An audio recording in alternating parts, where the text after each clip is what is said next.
Amen, amen. Welcome again to Central Baptist Church. I never quite know where to stand because a lot of you are here, but then a lot of you are here, and I don't want to, I don't want to ignore anyone. Can everyone hear me? Okay. I feel like I'm yelling a little bit, but that's okay. Rebecca, can you hear me out there? She can hear me. Perfect. She's the furthest away. All right, welcome. It's good to see you again here. Again, if you missed it, my name is Matt, and I'm the lead pastor here at Central. It is my privilege and pleasure again to welcome you. I want to begin this morning by asking you a question. And I usually don't do this, so don't get too nervous, but I actually want some responses. When you hear the word great, what comes to mind? Gretzky, the great one. It's a hockey player right there, former hockey player. His knees don't work anymore, so that makes sense. The great one, yeah. And why is he great? Because he's Wayne Gretzky, because he scored like a zillion goals. What else do you think of when you think of great? Babe Ruth. Great Bambino. Babe Ruth, Frosted Flakes, they're great. I actually thought of Frosted Flakes too. There's all different kinds of Frosted Flakes now. I was at the food store the other day. I didn't know that, and that sounds awesome. And the reason that Frosted Flakes are great is because they are. If you haven't had Frosted Flakes in a long time, they're great. Anything else? I'll say one more. I heard a lot of things. I didn't get that. Parmesan? Great Adventure. Oh, Great Adventure. See, when I thought you said Parmesan, which I'm like, Parmesan's okay. I wouldn't say it's great, but it's okay. Whoa. Parmesan is great, okay? But it's not that's not what I'm thinking. Great Adventure, though. I think about Great Adventure, too. When I was a kid, everyone called it Great Adventure. Now they call it Six Flags, a bunch of people. But I always thought it was Great Adventure. And the reason that Great Adventure is great is because it's great. It's because it's awesome.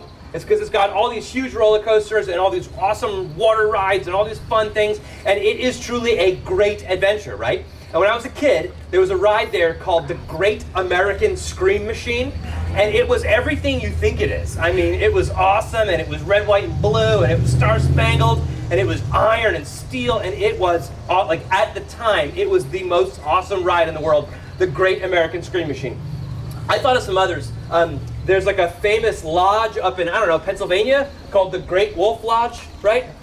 Right? And the reason it's great is because you can go inside in the winter and still be in like a water slide. And that's pretty great, if you ask me, right? Thinking about great, I think about the greatest show on earth, like the circus, right? And why is that great? It's because it's got lions jumping through fiery hoops, and it's got acrobats doing flips and clowns. I don't know if clowns are part of making it great, but that's kind of what I think about. Also, just, to kind of go there, there's a huge political movement in our nation right now that has been very successful about making America great again, right? This word great is a word that we hear it all the time, we use it all the time, we hear it, and it's an effective word, right? Because no one wants to go to Average Adventure, right? No one wants to go to the boring Wolf Lodge. No one is campaigning on Make America Meh again, right? You're not going to win anything like that. But when you think about great, what makes something great, it's obvious what makes it great. But I was thinking about this the other day. Have we ever given any thought, or have we given much thought to what Jesus says about what real greatness is, about what true greatness is? Because Jesus actually has quite a bit to say directly about what real greatness is. And I want us to listen to that. I want us to learn from that this morning. This series that we're doing right now down here at the Gazebo, it's called Come and See. And what we're doing is we're inviting people like you, we're inviting you to come and see Jesus.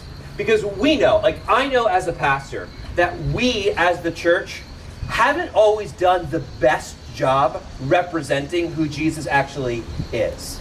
And because of that, people maybe like you, people maybe who are driving by, want nothing to do with Christianity, with faith, with Jesus, because of people like us misrepresenting who Jesus is. I talked about this a few weeks ago. The number one reason why people don't believe in Jesus, go to church, or Christianity is because of us. It's because of hypocrisy. That's the number one reason.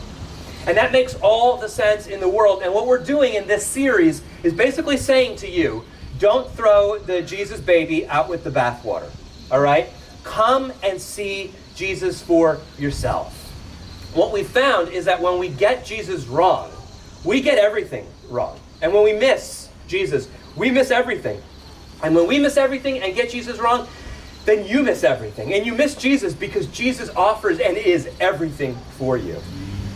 And we get love wrong. We get hope wrong. We get peace wrong. We get greatness wrong. And so this morning, I want to lead us through a story where Jesus tells us and shows us exactly what real greatness is all about. What's at the heart of true greatness? Because maybe it has something to say to us. Maybe it has something to say to you this morning. Now, I have to warn you, this story is not filled with fireworks. Last week, Rebecca preached, and she did a great job, right? She gave a powerful message, and she did a wonderful job. The story that she preached on was an amazing story. It's awesome. There's a storm that comes out of nowhere. Jesus is walking on water. Peter's walking on water. It's awesome. My story has none of that. My story is very average. It's very ordinary. It's very kind of like, if it wasn't included, no one would have been like, why is that not included? But it's a story that if we listen, like if we have the courage to listen to what Jesus says to us, it actually is powerful. And it can change us. It can actually change this world. All right? So, listen to the story. It's in Mark chapter 9. It's printed in the bulletin in the program if you got one. Mine's all folded up so that it's not like flopping around. But here we go. Mark 9. Then they is the disciples here. They is the guys who follow Jesus, like the 12 guys especially who follow Jesus. Just a little bit of background. In the Gospel of Mark, the disciples are constantly getting it wrong. They're constantly getting Jesus wrong. And that should give us a little bit of courage and a little bit of reassurance because we get Jesus wrong all the time.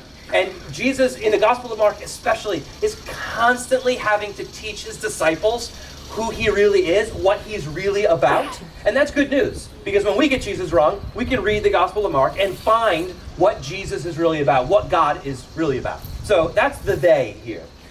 They came to Capernaum, which is a town, bless you. And when Jesus was in the house, he asked them, what were you arguing about on the way? What were you guys fighting about on the way? As if Jesus doesn't know. The reason Jesus asks the question is because Jesus knows, and Jesus has something to teach them in this moment. That's why he asks. And so they say, but they were silent. They were silent. For on the way, they argued with one another about who was the greatest. This is funny, especially if you have kids or have had kids recently. We've all been in situations where you come home after being out and the kids are arguing and they're yelling and they're fighting and throwing things, but as soon as you walk in the door, they're quiet. And you walk in and you're like, what do you guys do? Like, what are you fighting about? What are you arguing about? And they say nothing because they know what they're arguing about is going to get them in trouble, right? The disciples know that what they're arguing about, it's really stupid. Like, it's really dumb what they're arguing about who is the greatest, right? It's especially dumb because of what Jesus just told them right before this in the Gospel of Mark. He just told them, look guys, I am actually going to be arrested and I'm going to be tried unfairly and I'm going to die and I'll be raised from the dead, but you don't understand that right now, but I'm going to die. And what are they doing? They're arguing with one another about who's the greatest. Like, how dumb is that? But the thing is, this is an argument that I think a lot of us have with ourselves internally all the time. I think all the time we are looking at other people and saying, well, I think I'm as good as that person. At least I'm not as bad as the person next to me, right? As long as I'm not the lowest person on the pole, like, I'm okay. We look at their marriage and say, well, our marriage is better than their marriage. We look at their kids and say, I think our kids are turning out better than their kids. We look at our family, at least what we put of it on Facebook, and say, hey, look, our family looks pretty good compared to those families. We look at our cars and say, that's a nicer car. We look at our houses and say we have a bigger house. We look at our success at our job and say, look at us, at least we're a little bit better than that person. It's a dumb thing to argue about, but it's a thing that we all do inside of us all the time. And Jesus has something to say to it. So we're not alone. The disciples aren't alone. They were arguing about who was the greatest. And so what Jesus did is he sat down and he called the 12. And this is a little detail that's just worth pointing out. Jesus was a rabbi. He was a Jewish rabbi. And in those days, when a rabbi was about to teach, he would sit down and then he would teach. Today we do it just the opposite, right? When I get up here, it'd be weird if I were sitting, right? I get up and stand. When your teacher teaches in front of the room, science or math, whatever, they get up front and they stand and they teach. in these days, they sat down and taught. And the only reason I point this out is because Mark points it out. And when Mark points it out, what he is saying is he sat down and he gathered the 12 disciples to sit in front of him. What Mark is saying is, pay attention to this. What I'm about to say, what Jesus is about to say here, this is really important. So pay attention. Mark kind of draws this out so that we are drawn into this. So he sat down, called the 12, and he said to them, this is it. Whoever wants to be first must be last of all and servant of all. Whoever wants to be first must be last. Whoever wants to be highest must be lowest. Do you see how Jesus here is redefining or defining what being great is all about? It's about being last and about being lowest. How does that measure up to our preconceived notions, to our inherited notions of what greatness is? It doesn't match up very well. It seems pretty opposite of what we think. Because when we think about greatness, we think about lions jumping through hoops on fire. We think about great American scream machines with awesome rides. We think of people in power. We think of people who have arrived. We think of people who have wealth. We think of people who have influence over others. We think of politicians who can push a button and make this happen. We think of business leaders who have done great things in the business world, and because of that, they're loaded and have all kinds of influence. We think of celebrities who are more beautiful than us or who can hit a baseball further than us, and we think to ourselves, that is what true greatness is all about. True greatness is all about rising up over people, being better than people, having power over others, having authority over others, being able to be in a position where you can influence others just with the, swipe of your hand or something. Like, when we think about what greatness is, that's what we think about. But that's not at all what Jesus thinks about. True greatness is being last and being lowest, right? And it's not just, if we're paying attention to this, it's not just being last and lowest. That's not what makes you great. What makes you great is when you make yourself last and lowest. When you could have been second or third, you could have been first, you could have been fourth, fifth, or sixth, but instead you make yourself last, you make yourself lowest. This isn't the only time that Jesus teaches on this idea. Like I said, Jesus talks about how he's going to die and whatnot. He does it 3 times in the Gospel of Mark. And after every time he talks about how he's going to die, right afterwards, the disciples do or say something stupid that Jesus needs to correct.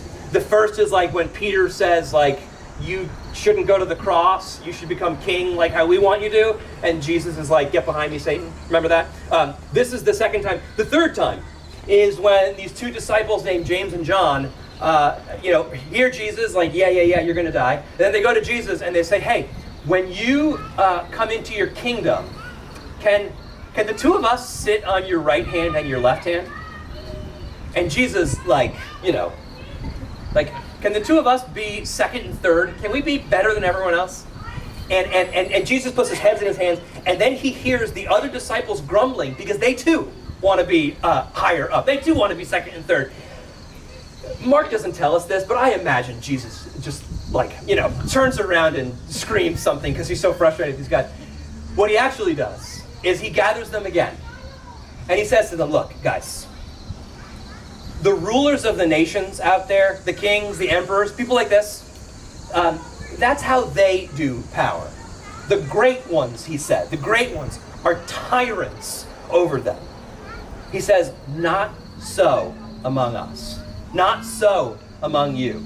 Whoever wants to be greatest among you, he says, must become the servant. Whoever wants to be first, Jesus says, must become the slave of all. What true greatness looks like is not being above others. It's not having power over, but it's actually making yourself last and lowest. It's making yourself least.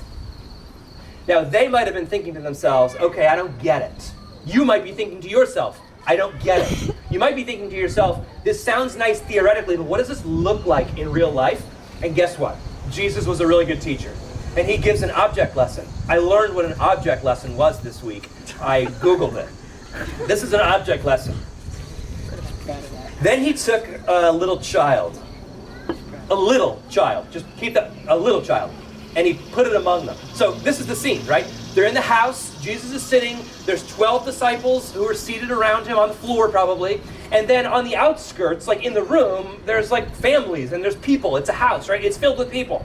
Jesus gets up, he goes and plucks a little child. I imagine he goes to the mom, like, hey mom, I don't really know you very well, but I am the Son of God. Can I have your child just for a second?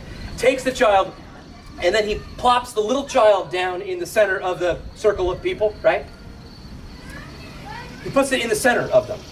And then what he does is he takes the child up in his arms. Taking it in his arms, he said to them, whoever welcomes one such child in my name welcomes me.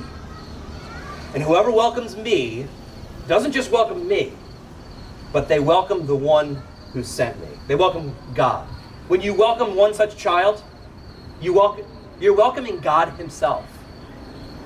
Now you might be sitting there thinking to yourself, because I see like, there's one baby there, there's another baby there. My wife was just holding a really cute baby. Like, who doesn't love babies, right? We might be thinking to ourselves, oh good, we nailed it, because we love little children. Little children are cute, and they're bubbly, and they say the darndest things, and we all like to hold little babies, right? So we're good, right? We're welcoming little babies. That's not what Jesus is really getting at here. In those days, little children had absolutely no value in the world. They had no worth. They had no legal rights at all. Their value, their worth was 100% determined by what their dad, sorry moms, by what their dad thought of them. So much so that if a child was born and the father didn't want the child because it was a boy and they wanted a girl, or a girl and they wanted a boy, or because the child had something wrong with it, it was deformed in some capacity, or maybe it was handicapped, maybe it just grew up a little bit and it was kind of weak and whatnot, the father had the prerogative, because he determined the worth of his child, to just put the baby out in the fields and let the wolves do what wolves do, or to bring the baby onto a mountain and let the bears do what bears do, because they determined the value of the child. Little children in those days were a perfect and a handy example for Jesus of what the last and the lowest were. This is why Jesus puts this little child into the middle, because it was an example of what the last and the lowest is like. When you think about what Jesus is saying here, what makes someone truly great, it's when they welcome the last and the lowest, and they pick them up and they take them and put them in the center of their community, the center of their lives, the center of their people, and then pick them up and embrace them and care for them and love them. This is what true greatness looks like. This is it right here. When you welcome in the last and the lowest. So that's it. That's the story. There's no walking on water. There's no storms that come out. There's no healing. There's no miracle. It's very simple. Jesus takes someone who is the last and the lowest, picks them up, puts them in the center of the community, embraces them, loves them. That's what it looks like to be truly great. Now you might be sitting there thinking to yourself, and I hope you are, what the heck does this mean? Like, what does this mean for us? And it can mean a lot of different things depending on who you are, and depending on where you're coming from, and depending on where your mind is at. And so there's a few things I want to point out that this means, and maybe it will apply to you. The first is with what's happening between our ears, intellectually, in our mind. If you are someone who counts yourself as a Jesus follower, and your working definition of what true greatness is looks more like lions jumping through flaming hoops and great people with great power and great money and great wealth and great influence, if that's what you think greatness is, it is time for you to flip that upside down.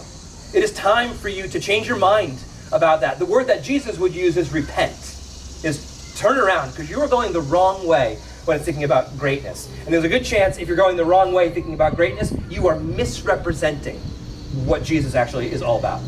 But then, if you're someone who is here listening this morning, and I hope that there are people like this, who are not Jesus followers, and you look at people like us, and you think to yourself, these people, they're misrepresenting Jesus. That car is true greatness. They're misrepresenting Jesus all the time, because when I think about the church, I think of people who like care about the world and care about true greatness and whatnot.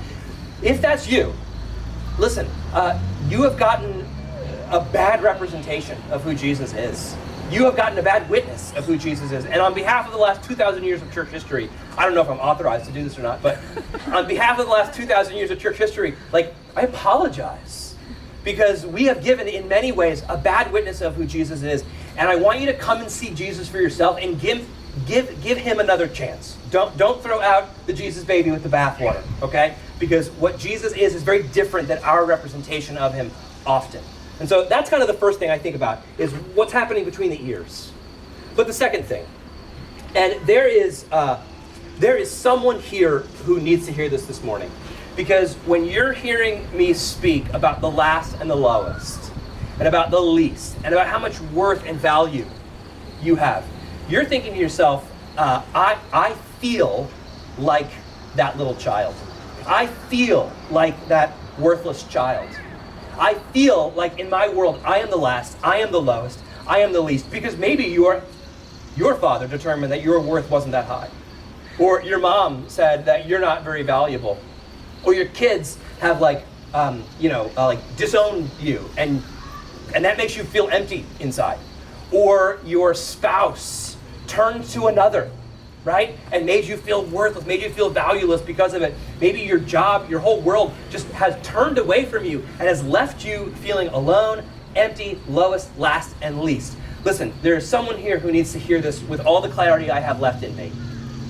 Your worth, your value is not determined by the world's pictures of greatness. Your worth and your value is not determined by what that guy or girl said about you or did to you. Your worth and your value is not determined by the fact that this world is going this way and you're going this way. Your worth is determined by one thing, by one person alone, and it's Jesus. And what Jesus says about you when he looks at you, even as you are last, lowest, least, and lost, what Jesus says when he looks at you is, I love you like crazy. So much so that I'm going to come and step down out of heaven, even though I am the highest. I am going to step down and become the last, the lowest, the least, so that I could lift you up, so that I could take onto myself all of your pain, all of your ugliness, all of your guilt, all of your shame, all of it that makes you feel that way, all that people have done to you. I will take it on. I will take it in myself, and there I will put it to death. There I will remove the power of it over you when I get nailed to a cross, and there it dies, and there it gets buried in the ground. Because I love you like crazy. Jesus determines your worth, your value, and nothing else in this world. Someone here needs to hear that. But the last thing I'll say is when we're thinking about this story, this understanding of greatness, and we're wondering, what does it mean? Like, what do we actually do? Like, well, Jesus tells us and shows us exactly what to do. Well, unfortunately, we're having some technical difficulties down at the harbor. And so the last few minutes of this sermon and the entire live stream actually got cut off. So I just want to give you a summary of the last thing that I said this morning about what it means to be great and how Jesus teaches us and models, shows us how to be great. To be great, as I said, is to be the last and the lowest, and to make yourself the last and the lowest. And how do we do that? We do it by doing exactly what Jesus did. We have to look at our lives and think to ourselves, who is the last and lowest in our life? And how can we welcome them? How can we bring them into the center of our lives? How can we embrace them? How can we love them? And so I talked about how one group who seems like the last and the lowest and almost the forgotten about is older folks. As they get older and older and their bodies and minds don't work the way that they once did, we tend to marginalize them. And as a church, how can we care for people who are in that place? How can we love them still? On the other end of the spectrum, I said you have kids, and I talked to like the kids who were there directly and said, every one of you is going to go to school this week, and you're going to have a class where a kid has no friends. You're going to sit in the lunchroom at a table with your friends, and no one else has anyone. There's one kid who doesn't have anyone else to sit with. For you to be a Jesus follower, for you to be great in Jesus's world. It's to invite that kid to sit at your table and to embrace them and to be their friend. And then I asked about like, who are the marginalized in our world today? And there's a lot of people who are pushed to the margins, whether it's because they don't look the right way, or they don't think the right things, or they don't vote the right way, or whatever it might be, right? There's all these folks who are put on the side. Maybe it's because there's some mental illness, there's some addictions, maybe they've been in prison, maybe the world has just crushed them and they've become poor, they've become difficult, they've become just forgotten about. And how can we welcome those people? How can we as a church, how can we as individuals put those people at the center and embrace them? And then I talked about how impossible this seems on one hand, but then I reminded myself that I see this every single week at the food pantry in Atlantic Highlands. I said that I've been going for the last few months just to observe, just to see people, meet people. I don't do anything. I don't lift anything. I don't carry anything. I don't stock shelves. I just go and I meet people. I talk, and then I also I watch people. And what I watch when I go there is some of the greatest people, according to Jesus, the greatest people I know.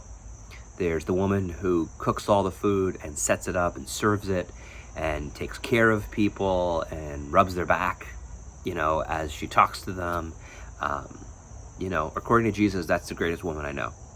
And there's the guy who, when someone has an accident in their pants at the food pantry, he rushes to him to try to save him the embarrassment, and then he mops up the floor afterwards so that as little people as possible know. Like, that's the greatest guy I know. And there's the guys who pick up the food weekly, and they carry boxes, and they carry food out to people's cars, and they welcome people and create kind of a fun, warm community. Like, these are people who are doing exactly what Jesus is talking about. These are the greatest people I know. And not everyone can go to the food pantry and serve. I know that. But each of us have people in our lives who are the last, the lowest, and the least. And how can we welcome them? How can we care for them? How can we love them? I kind of closed by saying how these people who we think they have nothing to offer us, they actually do have something huge to offer us. And that is when we embrace, when we welcome these last, these least, these lowest people, they offer us a chance to meet Jesus. Because Jesus says, when you welcome them, you welcome me. And when you welcome me, you don't actually welcome me, you welcome God. And so we actually meet God in the faces of the last and the lowest in our world. When we do this, people's lives are changed. When we do this, the last and the lowest are lifted up. When we do this, God's kingdom comes on earth as it is in heaven.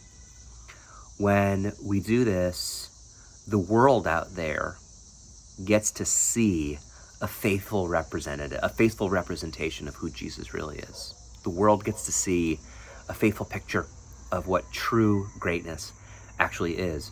The world gets to come and see Jesus in us and through us. And so I challenged us as a church, I challenged you as individuals to follow Jesus here, to have our minds changed about what greatness is. It's not winning and gold-plated this, that, and the other thing, and awesome roller coasters and power, and that's not greatness. Greatness is making yourself the last and the lowest in order to welcome those who are last and lowest, to embrace them, to lift them up, and let's be a church, but let's be people who do this, and in this way, follow and faithfully represent Jesus in this world. So that's kind of what got cut off, and I hope we can actually live like this. Amen.